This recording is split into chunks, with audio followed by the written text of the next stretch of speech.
Podemos contarlo. Sí, el cabildo y el señor obispo han convidado a todo el pueblo andaluz para que vayan a escucharlo. Pero se ve que es tan grande su fama que no van a caber todos allí. Se ve que va a dar el sermón en el patio de los Naranjos, para que pueda caber más gente. Joan, jo no estic tan bo per a sermons. Però no et dones compte, Benet.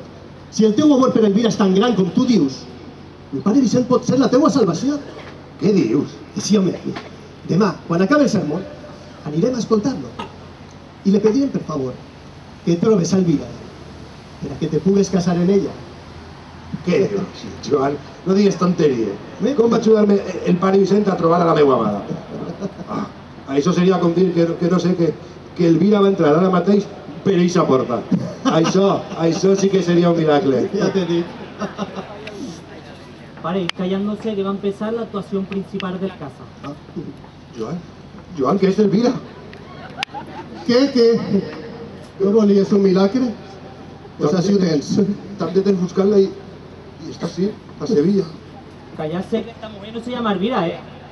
Esta pedazo de hembra tan despampanante se llama Doña Concha Ruaya, la mejor cantante de España. Ni en Castilla, ni en Aragón, ni en Navarra, ni siquiera en vuestra Valencia encontraréis usted una voz como la de esta mujer. Y lo que viene a cantarnos se llama copla.